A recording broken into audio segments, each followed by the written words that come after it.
ஆண்டவருடைய பரிசுநாமத்துக்கு மகிமை உண்டாவதாக. இந்த நாளிலே எபேசியர் 5ஆம் அதிகாரத்தில் 2வது வசனம் சொல்லப்பட்டிருக்கிறது. கிறிஸ்து நமக்காக தம்மை தேவனுக்கு சுகந்த வாசனையான காணிக்கையாகவும் பலியாகவும் ஒப்பு கொடுத்து நம்மில் அன்பு கூர்ந்தது போல நீங்களும் அன்பிலே நடந்து கொள்ளுங்கள் என்று எபேசியர் 5ஆம் அதிகாரம் 2வது வசனத்தில் சொல்லப்பட்டிருக்கிறது. கிறிஸ்து நமக்காக, நம்ம எல்லாருக்காகவும் அவரை தேவனுக்கு சுகந்த வாசனையாக காணிக்கையாகவும் பலியாகவும் ஒப்பு கொடுத்தார். அதுபோல நீங்களும் ஒருவரில் ஒருவர் அன்பு கூர்ந்து அன்பிலே நடந்து கொள்ளுங்கள் என்று சொல்லப்பட்டிருக்கிறது. இதில் ஒரு முக்கியமான விஷயம் என்ன சொல்லப்பட்டிருக்குதுன்னு பார்த்தோம்னா, தேவனுக்கு சுகந்த வாசனை. இது சுகந்த வாசனை, காணிக்கை, பலி இதெல்லாம் வாசிக்கும் போது பழைய ஏற்பாட்டில் யாத்ராகம புஸ்தகத்தில் 29ஆம் அதிகாரம் 1-9 வசனம் முடிய ஆசாரியர்களை குறித்து நாம் பார்க்கலாம். இதில் நம்ம என்ன பார்க்க வேண்டியது இருக்குதுன்னா, இந்த வசனம் சுகந்த வாசனையாக, அப்படி பலியாக, காணிக்கையாக அப்படின்னு இருக்கும்போது இயேசு கிறிஸ்துக்கு நிறைய பெயர் இருக்குது. நிறைய பெயர் சொல்லலாம். வார்த்தை, மனுஷகுமாரன், மேசையா, பாவிகளின் சிநேகிதன், ஆலோசனை கர்த்தா, நித்திய பிதா, அதிசயமானவர் என்று நிறைய பெயர் சொல்லப்பட்டிருக்கிறது. அவருக்கு நாமமாக அநேகமாக இருக்கிறது. ஆனால் இன்னொரு முக்கியமாக என்ன அவருக்கு சொல்லணும் அப்படின்னு பார்த்தா, பிரதான ஆசாரியன் என்று சொல்லப்படுகிறது. சரி, பலி, காணிக்கை, பிரதான ஆசாரியன் இதெல்லாம் சொல்லும் பொழுது முதல்ல நமக்கு தெரிய வேண்டிய விஷயம் என்னன்னு பார்க்கும்போது, ஆசாரியன் என்றால் யார், அது முதல்ல நம்ம தெரிஞ்சுக்கணும்னா தான் இயேசு கிறிஸ்து பிரதான ஆசாரியர் என்று நாம் விளங்கி கொள்வதற்கு ரொம்ப எளிமையாக இருக்கும். சரி, பழைய ஏற்பாடு ஒரு நிழல் என்று சொல்லப்படுகிறது. அது ஒரு பழைய உடன்படிக்கை. புதிய ஏற்பாடு நிஜமாக சொல்லப்படுகிறது. அது புதிய உடன்படிக்கை. முதலாவது பழைய உடன்படிக்கையை நாம் பார்க்கலாம். ஆசாரியன் என்று சொல் முதல்ல தமிழ் இல்லைங்க, அது சமஸ்கிருத மொழியிலிருந்து பெறப்பட்ட ஒரு வார்த்தை. தமிழில் நம்ம பார்க்கணும் அப்படின்னு சொன்னோம்னா அது குரு என்று சொல்லலாம். பிரதான ஆசாரியன் என்று சொன்னால் அது தலைமை குரு என்று சொல்லலாம். சரி, இப்போது ஆசாரியன் என்ற தமிழில் என்னன்னு பார்த்தோம், குரு. பிரதான ஆசாரியனா தலைமை குரு என்று பார்த்தோம்.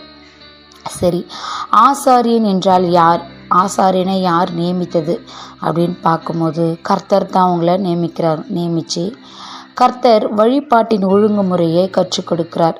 பிரதான ஆசாரியராக ஆரோனை தேர்ந்தெடுக்கிறார். அவங்களுடைய பிள்ளைகளை குருக்களாக, அதாவது ஆசாரியனாக தேர்ந்தெடுத்து ஒரு ஆராதனை ஒழுங்குமுறைகளை சொல்லிக் கொடுக்கிறார். ஏன் இவர்களை ஆசாரிய ஒரு வேலைக்கு, ஒரு பணிக்கு இவர்களை தேர்ந்தெடுக்க வேண்டும்? சரி, இவர்களுடைய பணி என்ன, இதெல்லாம் நம்ம பார்க்கும் பொழுது, எகிப்திலிருந்து அவங்க வரும்பொழுது ஒரு ஆசாரிப்பு கூடாரத்தை அமைத்து 3 ஸ்தலங்களாக பிரிக்கப்பட்டு, முதல் ஸ்தலம் மகா பரிசுத்த ஸ்தலமாகவும், 2வது பரிசுத்த ஸ்தலமாகவும், 3வது பிரகாரம், அதாவது ஜனங்க நிற்க இடம் என்று சொல்லப்படுகிறது. ஆசாரிப்பு கூடாரத்தை 3 பிரிவுகளாக பிரித்து ஆசாரியர்கள், பிரதான ஆசாரியன் மட்டும் அந்த மகா பரிசுத்த ஸ்தலத்தில் செல்லணும். பரிசுத்த ஸ்தலத்தில் ஆசாரியர்கள் இருப்பாங்க, ஜனங்க வெளியே இருப்பாங்க. இப்படியா இருந்து அவங்க என்ன செய்வாங்கன்னா, ஜனங்க அவங்களுடைய வேண்டுதலும் அவங்களுடைய காரியத்தெல்லாம் ஆசாரியர்கிட்ட சொல்லி, ஆசாரியன் பிரதான ஆசாரியர்கிட்ட தெரியப்படுத்தி அவங்க ஆண்டவரிடத்தில் விண்ணப்பம் செய்கிறதா பார்க்கிறது. அப்படியாக சரி, ஆசாரியன், ஜனங்களும் பிரதான ஆசாரியன் எல்லாமே மனிதர்களாக இருக்கிறபடினால பாவம் செய்யக்கூடும். அதனால் ஆசாரிப்பு கூடாரத்துக்கு பிரவேசிக்கும் பொழுது, அந்த மகாஸ்தலத்துக்குள்ளே பிரவேசிக்கும் பொழுது முதல்ல பிரதான ஆசாரியனாகட்டும், ஆசாரியர்களாகட்டும் முதல்ல தண்ணீரால் கழுவப்பட வேண்டும். அதுதான் யாத்ராகமும் 29:4 சொல்லப்பட்டிருக்கிறது. அவர்கள் தண்ணீரால் கழுவப்பட வேண்டும். அது மட்டும் இல்லை, அதே அதிகாரத்தில் யாத்ராகமும் 29:7 அபிஷேகிக்கப்பட வேண்டும் அவர்கள். இந்த மாதிரி அவங்க தண்ணீரால் கழுவப்பட்டு அபிஷேகம் பண்ணப்பட்டு அதுக்கப்புறம் அது மட்டும் இல்லை, அவர்களுடைய பாவங்களுக்காக அவங்களுடைய வீட்டாருடைய பாவங்களுக்காக முதல்ல அவர்கள் என்ன பண்ணோம், பலி செலுத்தப்படணும். லேவியராகமம் 16:6 எபிரேயர் 9:6-7 சொல்லப்பட்டிருக்கிறது. முதல்ல ஆசாரியன் அவங்களுடைய பாவத்துக்காகவும் அவங்க வீட்டாருடைய பாவத்துக்காகவும் முதல்ல அவங்க பலி செலுத்தி அதுக்கப்புறம் தான் தண்ணீரால் கழுவப்பட்டு அபிஷேகம் பண்ணப்பட்டு அதுக்கப்புறம் அந்த ஆசாரிப்பு கூடாரத்தில் பிரவேசிப்பதை பார்க்குறோம். பிரவேசித்து ஜனங்கள் அவங்கவுங்க பாவத்துக்கு ஏற்ற மாதிரி பலி எடுத்து கொண்டு வருவாங்க. அந்த ஆடு மாடுகள் என்னென்ன பலி செலுத்தணுமோ அதை எடுத்து கொண்டு வரும் பொழுது அதை பலி செலுத்துவாங்க. செலுத்த உடனே ஆண்டவர் என்ன பண்ண, லேவியராகமம் 4:31 அந்த பலி என்ன சுகந்த வாசனையாக கர்த்தர் ஏற்றுக்கொண்டு அவர்களுடைய பாவங்களை அவர் மன்னிப்பார் என்பது அனைவருக்கும் தெரிந்த ஒரு காரியம். அது மாதிரி தான் இந்த ஆசாரிகள் என்ன பண்ண, முதல்ல தண்ணீரால் கழுவப்படணும், அபிஷேகிக்கப்படணும், அவங்களுடைய பாவங்களுக்காக பலி செலுத்தி பின்பு அதுக்கப்புறம் அந்த ஆசாரிப்பு கூடாரத்துக்குள்ளே பிரவேசித்து ஜனங்களுடைய பாவங்களுக்கு பலி செலுத்தி அதுக்கப்புறம் கர்த்தர் அதை அங்கீகரித்து அவங்களுடைய பாவங்களை நிவர்த்தி செய்து அவர்களுக்கு மன்னிப்பார் என்பது சந்தேகமில்லை. இப்படியாக அவர்கள் பலி செலுத்தி கொண்டு வராங்க. ஆனால் லேவியராகமம் 16:32 யார் இந்த ஆசாரிய வேலைகளுக்கு செய்ய தகுதியானவர்கள், யாரெல்லாம் இவங்களை செலக்ட் பண்ணுவாங்க அப்படின்னு பார்த்தா, அப்பா ஆசாரியனாக இருக்கும், பிரதான ஆசாரியனாக இருக்கும்போது அவங்க பிள்ளைங்க, இப்படி அப்பா பட்டத்திற்கு வருகிற பிள்ளைகள் என்று லேவியராகமம் 16:32 இருக்குது.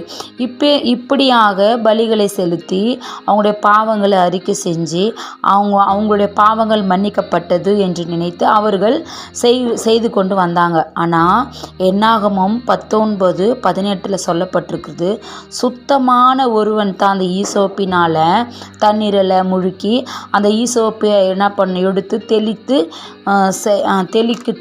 தெளித்தா அவங்களுடைய காரியம், அவங்களுடைய பாவங்கள் ஆசாரிப்பு கூடாரத்தின் மேலே தெளிக்கணும் அப்படின்னு சொல்லுது.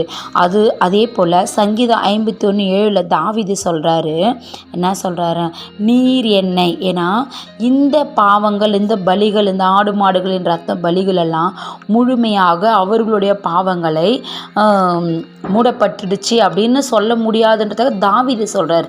தாவீது என்ன சொல்கிறாருன்னா, என்னுடைய பாவம் இந்த பலிகள் நிமித்தமாய் நிவர்த்தி ஆகுவதில்லை, என்னுடைய பாவம் மிகவும் பெரியது அப்படின்னு சொல்லி அவர் என்ன சொல்கிறாருன்னா, நீர் என்ன, நீங்கள் தான், ஏன்னா சுத்தமுள்ள ஒருவன் தான். அப்போது நீர் என்னை, சுத்தமுள்ளவன் யார், பரிசுத்தமுள்ளவர் யார், கர்த்தர். அவர் சொல்கிறார், நீர் என்னை, சுத்தமுள்ளவர் ஒருவர். அப்போது நீர் என்னை இசோப்பினால் என்ன பண்ண, கழுவுன, தெளிக்கிறதுனால என்னுடைய பாவம் நிவர்த்தி ஆகிறதில்ல. நீங்கள் என்ன பண்ணுங்க, என்னுடைய பாவம் மிகுதியாக இருக்கிறது நிமித்தமாக நீர் என்னை கழுவி அருளும் என்று சொல்கிறாரு. அப்பொழுது நான் என்ன பண்ணுவேன்னா, உறைந்த மழையிலும் வெண்மையாகுவேன் என்று தாவீது சங்கீதம் 51:7 சொல்லப்பட்டிருக்கிறது. ஏன்னா என்னுடைய பாவம் மிகவும் பெருசாக இருக்குது, நானும் பெரிய பாவம் செஞ்சுருக்கிறேன், இந்த பலிகள் நிமித்தமாய் என்னுடைய பாவம் முழுமையாக மன்னிக்கப்படுவதில்லை என்று அவர் அறிந்து அவர் என்ன பண்ணுறாரு, நீங்கள் தான் நீங்களே என்னை சுத்திகரிச்சா தான் என் பாவம், நீங்கள் என்னை கழுவுனா தான் என்னுடைய பாவம் போகும் அப்படின்னு சொல்லி இங்கே சொல்லப்படுகிறத பார்க்குறோம். சரி, இப்பொழுது பழைய ஏற்பாட்டில் ஆசாரியர்கள் யார், ஆசாருடைய பணிகள் என்ன, பலி எதற்காக செலுத்துகிறார்கள், பலி நிமித்தமாக அவங்களுடைய பாவங்கள் மன்னிக்கப்படுகிறது என்று வேத வார்த்தைகளின் மூலமாய் பார்த்தோம். சரி, இப்போது புதிய ஏற்பாட்டுக்கு நம்ம வருவோம். புதிய ஏற்பாட்டில் இயேசு கிறிஸ்து ஒரு பிரதான ஆசாரியன் என்று ஃபஸ்ட்டே நம்ம பார்த்துட்டோம். சரி, இப்போது ஆசாரியர்கள் எல்லாம் என்ன பண்ணணும்னு சொன்னேன், தண்ணீரால் கழுவப்படணும், அபிஷேகிக்கப்படணும், அதுக்கப்புறம் பலி செலுத்தி அதுக்கப்புறம் தான் அந்த கூடாரத்துக்குள்ளே பிரவேசிக்க முடியும் அப்படின்னு சொல்லி பார்த்தோம். சரி, இயேசு இப்போது மத்தேயு 3 யோவான் சொல்லுகிற பிரசங்கத்தை நிறைய பேர் கேட்டு என்ன பண்ணுறாங்க, தன்னுடைய பாவங்களெல்லாம் அறிக்கை செஞ்சு அவரால் ஞானஸ்தானம் பெறுவதற்காக யோர்தான் நதிக்கு என்ன பண்ணுறாங்க, வருகிறத பார்க்குறோம். இயேசு கிறிஸ்துவும் ஞானஸ்தானம் எடுத்துக்கொள்வதற்காக அந்த நதிக்கு அந்நாளில் வருகிறார். அது மட்டும் இல்லை, அதுக்கு முன்பதாக அவர் எங்கே இருந்தார்னு பார்த்தோம்னா நாசரேத் ஊரில் இருந்தார். நாசரேத் ஊருக்கும் யோர்தான் நதிக்கும் குறைஞ்சபட்சம் தூரம் எவ்வளோன்னு பார்த்தா 47 கிலோமீட்டர் என்று சொல்லப்படுகிறது.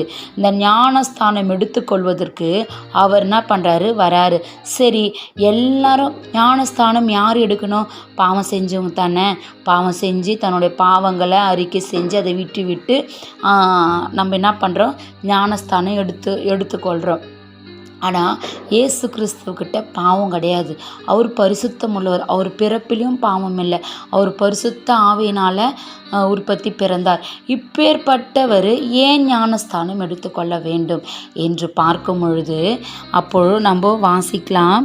அதில் என்னாகமும் 4ஆம் அதிகாரம் 3வது வசனத்தில் ஆசாரிப்பு வேலை செய்வதற்கு ஏற்ற வயது 30 முதல் 50 வயது வரைத்தான். இயேசு கிறிஸ்து ஏன் 30 வயதில் ஞானஸ்தானம் எடுத்துக்கொண்டார் என்று பார்க்கும்போது, ஏன் 28 எடுத்திருக்கலாம், 29 எடுத்திருக்கலாமே. ஏன் அவர் கரெக்டாக அந்த 30 வயசில் எடுத்துக்கிறார்னா, அவர் என்ன பண்ணுறார், ஆசாரிய பணி வேலை செய்வதற்காகவே அவரை நம்மளுடைய பாவங்களுக்காக அவரை அர்ப்பணிப்பதற்காகவே அவர் என்ன பண்ணார், 30 வயசில் அவர்கிட்ட பாவம் இல்லாத போதிலும் வார்த்தைக்கு பழைய பிரமாணத்திற்கு கீழ்ப்படிந்து, நியாய பிரமாணத்தை கீழ்ப்படிந்து, பிதாவின் கட்டளைக்கு கீழ்ப்படிந்து அவர் தண்ணீனால் கழுவப்படுவதற்காகவே ஞானஸ்தானம் எடுத்துக்கொண்டார். ஞானஸ்தானம் எடுத்துக்கொண்ட அவர் கரை ஏறின உடனே வானம் திறக்கப்பட்டு பரிசுத்த ஆவியானவர் ஒரு புறாவை போல இறங்கி வந்து, இவர் என்னுடைய நேசகுமாரி நின்று, ஏன்னா முன்பதாக பார்த்தோம், அப்பா அந்த வேலை செய்தால் அதற்கு பிள்ளைகள் அதுக்கு அப்படியே வருவாங்க அப்படின்னு சொல்லி, அப்போது பிதாவானவர் இவர் என்னுடைய நேசகுமாரன் என்று சொல்லி அவருடைய பட்டத்திற்கு வந்த இயேசு கிறிஸ்து என்ன பண்ணுறார், இவர் என்னுடைய நேசகுமாரன், இவரில் நான் பிரியமாக இருக்கிறேன் என்று சொல்லி ஆண்டவராக இயேசு கிறிஸ்துவை அவருடைய நேசகுமாரனாக இந்த இடத்துல அனைவருக்கும் வெளிப்படுத்துகிறத நம்ம பார்க்குறோம். அதனால் அபிஷேகம் பெற்றுக்கொண்டார், தண்ணீரால் கழுவப்பட்டார். அவருடைய பிரதான ஆசாரியுடைய வேலைகளை செய்வதற்காக அவர் புறப்பட்டு சென்றார்.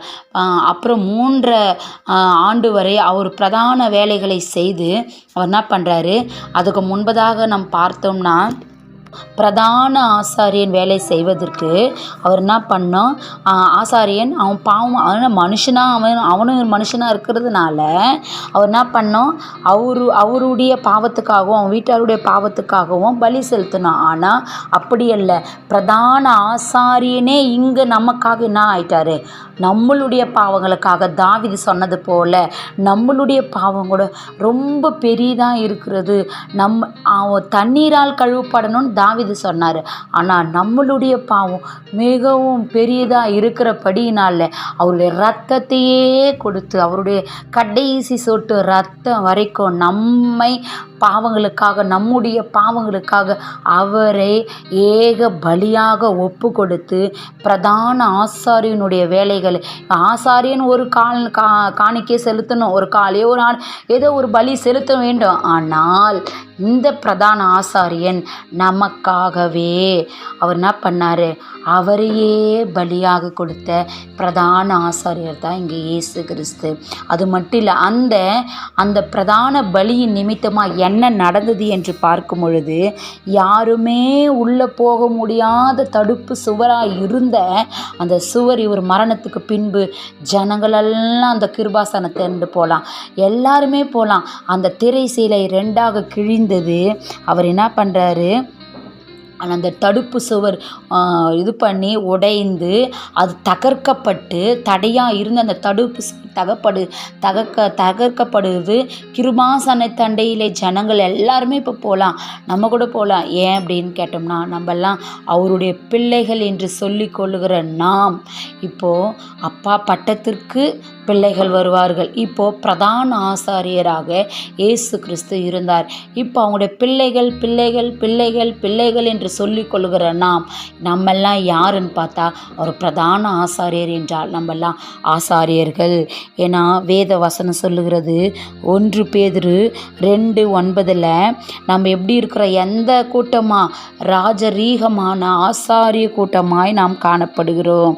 அதே போல் எபிரேயர் 4:16 வசனத்தில் இயேசு கிறிஸ்து ஒரு பிரதான ஆசாரியராக இருந்தார். எப்பேற்பட்ட ஒரு பிரதான ஆசாரியர் பாருங்க. அவரையே நமக்காக பலி கொடுத்ததுனால அவரே மேன்மையான பிரதான ஆசாரியராய் காணப்படுகிறார்.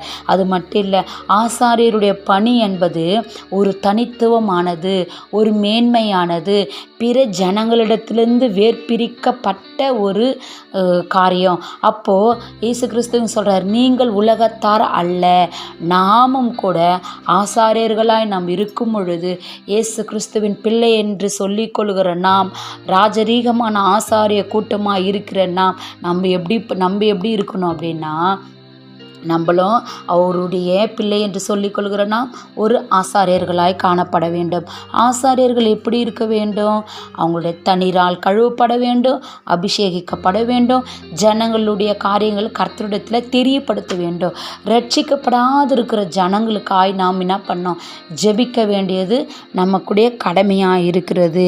அதுபோல் இதைத்தான் ஆண்டவர் என்ன பண்ணுறாரு? அவரை பலியாய் கொடுத்ததின் நிமித்தமாக திரைசீலை சுவராய் இருந்த தடையாக இருந்த அந்த திரை சிலை 2ஆய் கிழிந்து எல்லாருமே கிருபாசனத்தில் போகும்படியாகவும், அதே போல் ஆசாரிய கூட்டம் என்று நாம் தெரிந்து கொள்ளும்படியாகவும் இப்பொழுது சொல்லப்பட்டிருக்கிறது. ஆண்டவர் சொல்லுகிறார் லூக்கா 10:1-11 அறுப்பு மிகுதி, வேலையாட்களோ கொஞ்சமாக இருக்கிறார்கள் என்று சொல்லப்பட்ட வண்ணமாய் நாமும் கூட என்ன பண்ண, நம்மளுடைய வேலைகளை நம்ம விசுவாசி, நான் கிறிஸ்தவ என்று சொல்லிக்கொண்டு அமர்ந்தவாறு இல்லாதபடி நம் ஆசாரிய வேலை செய்வதற்கு நாம் முயற்சிக்க வேண்டும். நாம் எழுந்திருக்க வேண்டும். ஆண்டவரே நம்மளுடைய பாவங்களுக்காக அவர் பலியானது நிமித்தமாய் கர்த்தர் அந்த பலியின் நிமித்தமாய் சுகந்த வாசனாக எபிசியர் படிச்சு இல்லைங்களா 5:2 கிறிஸ்து. இப்போ இந்த வசனத்துக்கு நமக்கு கொஞ்சம் இதை படிக்க நம்மளுக்கு புரிதலாக இருக்கும். கிறிஸ்து நமக்காக யாருக்காக? நம்ம எல்லாருக்காகவும் கிறிஸ்து நமக்காக அவரை தேவனுக்கு சுகந்த வாசனையான காணிக்கையாகவும் பலியாகவும் ஒப்பு கொடுத்து நம்மேல் அன்பு கூர்ந்தது போல நம்மேல் அன்பு வைத்தது நிமித்தமாகவே அவர் என்ன பண்ணார்? பலி அவரே கொடுத்துட்டாரு. அப்போது நீங்களும் அவருடைய பிள்ளைகள் என்று சொல்லுகிற நாமளும் எப்படி நடந்துக்கணுமா? அன்பிலே நடந்து கொள்ளும் பொழுது கிறிஸ்து நம்மை பார்த்து என் மகளே என் மகனே என்று சொல்லி என்ன பண்ணுவார்? நம்மளை பார்த்து சந்தோஷப்படுவார். இப்படி செய்ய ஆண்டவர் உதவியும் கிருபையும் செய்வாராக. ஆமேன்.